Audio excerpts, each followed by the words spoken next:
This is a test engine we are using to show why car manufacturers are basically forced to produce ticking time bombs.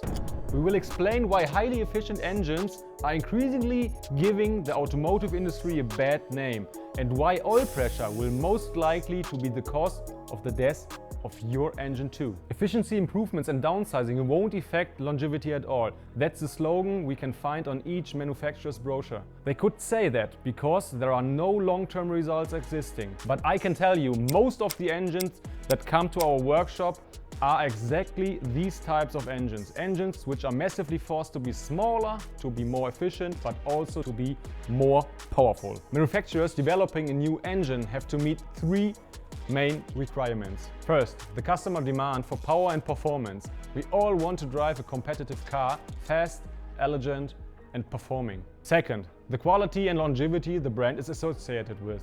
Nobody wants a car that is not able to last the first 100,000 miles without needing a timing chain be replaced for thousands of dollars. And third, of course, environmental policy requirements for emission limits. Reconciling these three demands is nearly impossible, so the best compromise has to be made. But it's not the best compromise for the car owner, for sure. The key to make an engine as efficient as possible is always to reduce the friction to a minimum. For example, manufacturers using increasingly thinner, more delicate piston rings, less contact surface, less friction. The crankshaft journals are getting smaller and smaller. The oil is also getting thinner. But the really crucial point is that the oil pump only delivers as much oil pressure as a new engine barely needs to run properly and not destroy itself within the warranty period. When we measure the oil pressure here in our workshop or when our customers check their oil pressure at home using our EasyCheck, we repeatedly find that the oil pressure in idle with a warm engine drops below 20 psi. That's really the absolute limit, and oil pressure below this value leads to massive damage. We will demonstrate using this test engine. How is this engine set up? We've simply gone ahead and thrown out the oil pump in this engine and replacing it with a hydraulic unit. This hydraulic unit pumps the engine oil into the engine and we measure the oil pressure both at the pump and at the oil filter housing with our EasyCheck mounted. Then we will take a second measurement of the oil pressure at the main channel of the block. This is responsible for lubricating the main bearing shells, the connecting rod bearings and all the pistons.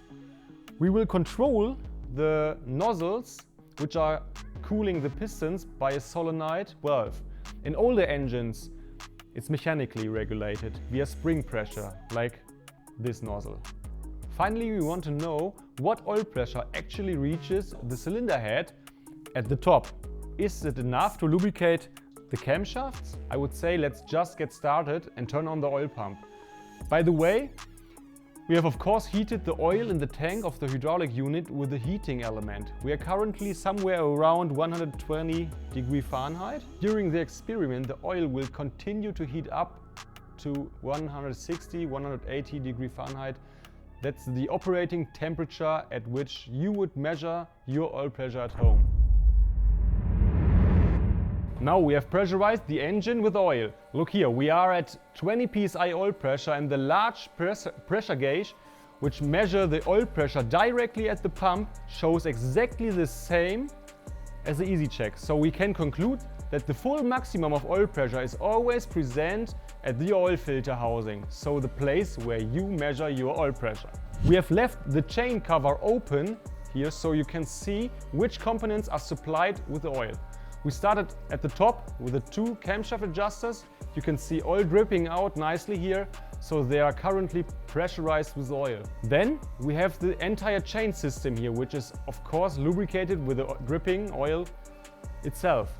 Here is our chain tensioner, which we saw beautiful extended when starting the hydraulic unit. Now let's compare the gauges with each other.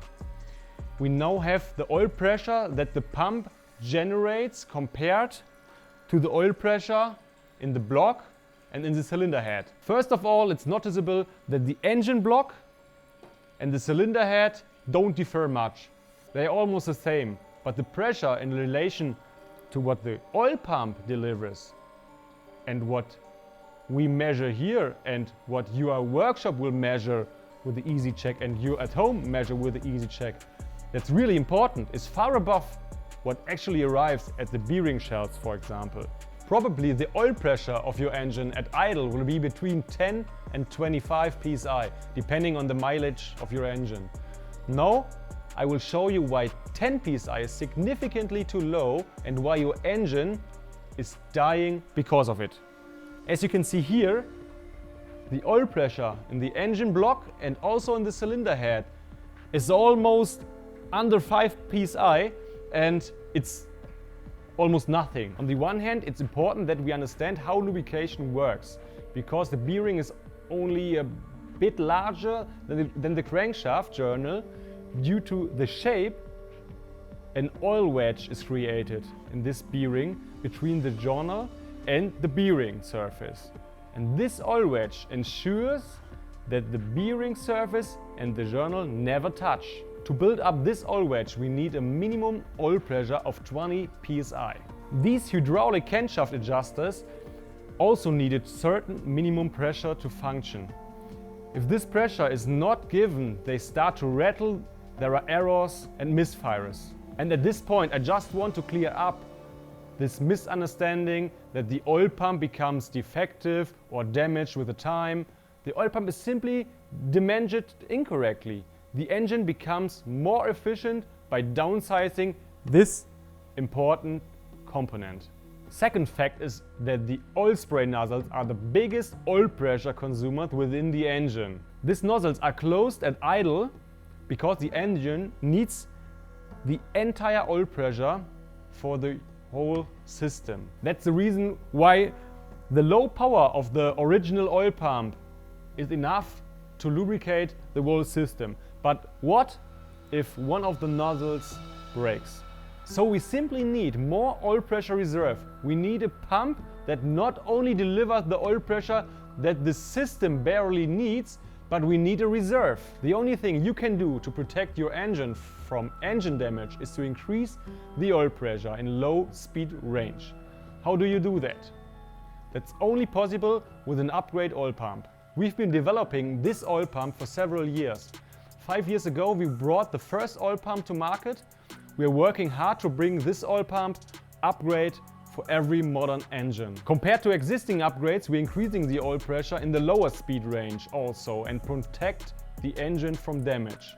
And those who don't know if the engine runs with enough oil pressure or maybe have installed a different upgrade oil pump or new original oil pump, just use the EasyCheck and check the oil pressure at idle or up to 1500 RPM. And I guarantee 75% of you will not measure an oil pressure above 20 psi. And that's the reason why modern cars don't last as long as the good old ones.